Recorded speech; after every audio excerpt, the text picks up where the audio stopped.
and welcome to Ask GMBN Tech, the show where you've used hashtag Ask GMBN Tech down in the comments of any of our videos so we can pick up your question and answer it in a show like this. Some good ones this week. Some creaking to start with, which I hate. It's the worst thing. You've got to find out where the creak's coming from. I know. So my first question is from Luca, who says, recently my drivetrain started creaking when heavy pedaling. I found out it stops creaking for some time when reinserting the rear axle. What could be the problem? I mean, creaking could be anything, and sometimes you think it's coming from here when actually it's happening up here. But let's assume that it is your axle that's creaking. An axle can creak if it's loose, so maybe when you're retightening it, it's getting better because it was just loose, and perhaps it's working loose while you're riding. It could potentially be cracked as well, so do take it out and check it. And sometimes it could just be dirty or really overly dry. So do take it out, have a good look, really clean it up, definitely clean up all those threads as well.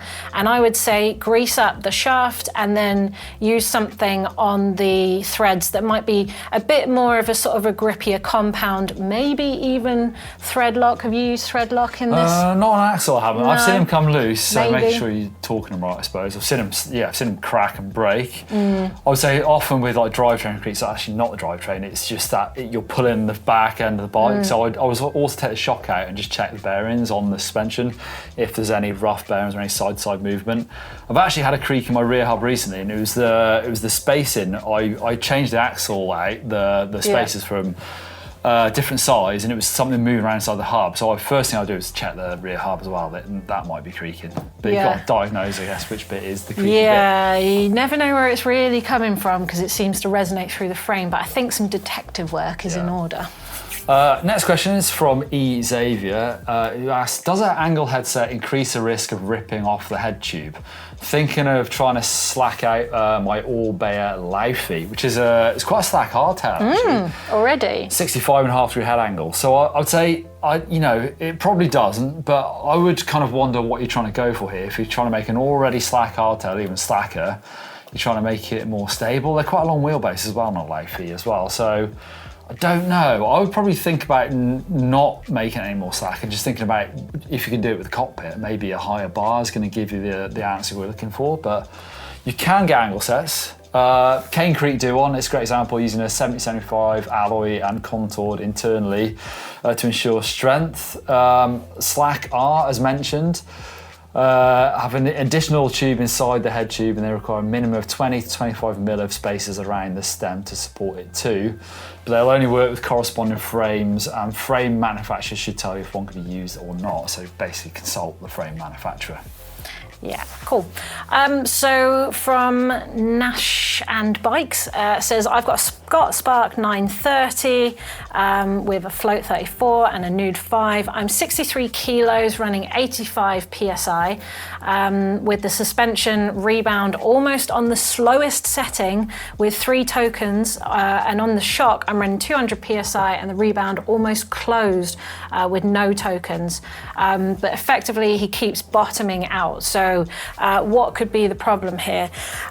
So if your problem here is that you're bottoming out a lot in the rear, now you've mentioned you've got tokens in the front but not in the rear, I wonder if that might sort of unbalance you a little bit, because what tokens do is that they effectively cause the air pressure to sort of ramp up and resist the bottom up as it goes through the stroke. So if it's working for you in the front, then maybe try using some in the rear as well. And also I found that sometimes running your rebound slow means that it doesn't have time to get back to full travel after a hit. So imagine keep hitting, hitting. You end up in the stiffest part of your travel. You also might then just have one big hit that always bottoms it out. So sometimes running a faster rebound will actually feel a lot more supple and a lot smoother. I would say go to your favorite trail, try some of those tokens, see if it works for you. Try going to a faster rebound and then bringing it back down until it feels really good for you. But try and work them in isolation too. What do you reckon? Totally. Yeah, I have my suspension much faster than I used to. And too slow and it feels harsh. You might be bottoming out, but actually what you might be feeling isn't it bottom, it's just staying in the middle, like I say, in that harsh bit. So I would definitely speed it up. And you know, if you're still bottoming out, I would definitely add volume space is the way to do it, I think.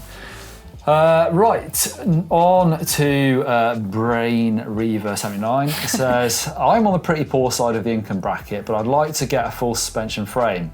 Now I know I can't afford anything you normally say is good, so that isn't my question. I'd like to know, what do I need to look for when buying a frame to be able to tell the difference between a budget and cheap, which is quite an important difference when riding any vehicle. Yeah, I mean, I would go with safety of a brand. You know that the lowest end specialised full suspension bike is going to be pretty decent, whereas if you're buying like a bike from an automotive shop that a brand you've never heard of, then you're at the risk of buying something that is, you know, bicycle shaped object. But you know, budget is subjective, so we don't know exactly what we're talking about here. And there is a difference in good frames with cheap parts and just cheap bikes. So you know, obviously, if you get a lower end bike that can be upgraded, if it's got a decent alloy frame, I'd definitely go for aluminium rather than anything carbon. Then somewhere down the line, you can upgrade the parts, but you've still got that good spec frame. So there's definitely brands to look at on the less expensive side. People like Marin, GT, Vitus do great sub £2,000 bikes. Polygon do sub £1,000 bikes, and it's all about the hardware as well. So they'll have, you know, a brand shock that you'll probably have heard of. You can get parts for as well, and bearings and decent bushes if you know in the rear ends of these bikes. So it's definitely worth researching.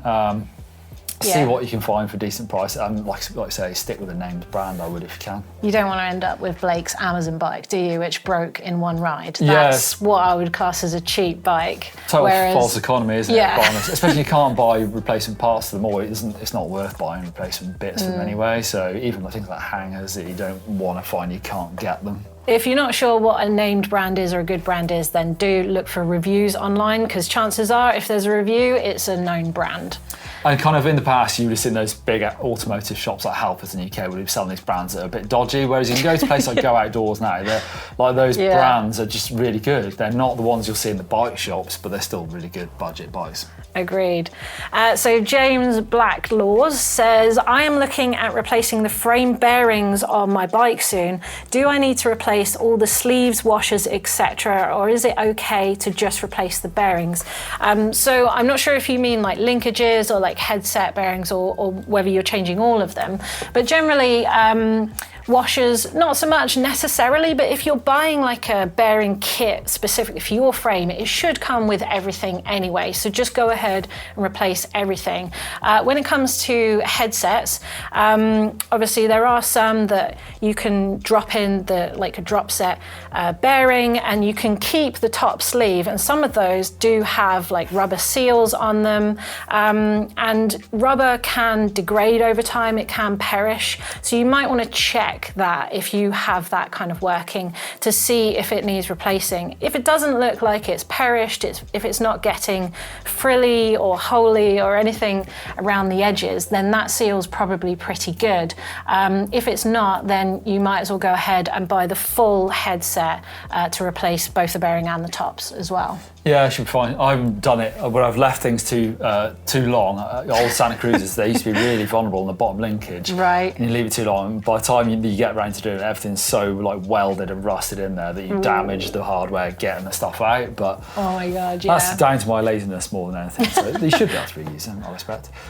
Interesting one here from Bojan, who says, can you maybe explain seat post clamp orientation? On the Wolf Tooth page, they said the seat post clamp slot should align with the slot on the seat tube, so you've got like a gap on the seat tube. And that's the way I always done it, because it looks neat. But he goes on to say, I was also reading on some mountain bike forums that clamp should be rotated, should I say, by 180 degrees compared to the slot in the seat tube. If using carbon fibre seat post or bike frame, does it even make a difference at all? I would say no. I've never had any problems, but I always line it up because it looks better. I think so, yeah. But getting your facts from MTB forums can sometimes be a bit of a mixed bag, I would say. Yeah, I've definitely seen it both ways. I've never seen it at 90 degrees, you know what I mean? It's either one way or the other, but Yeah, I no, don't no, think no. it should make a difference, although I think it looks better if not now. Yeah, I would say go with the manufacturer's spec. If they're saying that your clamp needs to be oriented with the gap, then do that, because they've obviously engineered it to have max contact and max grip, and that's how it pinches best. So on the safe side, do what the specs say. I've seen them in the past, like asymmetric clamps, like, you know, maybe a bit deep at one side. So it only fits one way, and then I've never actually checked whether that lines up with the slot, but I bet it does. Oh, well, thank you very much for your questions. And if you have any burning questions right now, then don't forget to use hashtag Ask GMBN Tech down in the comments right now, and we'll try and answer it for you. But for now, thanks very much. And see you soon. Yeah.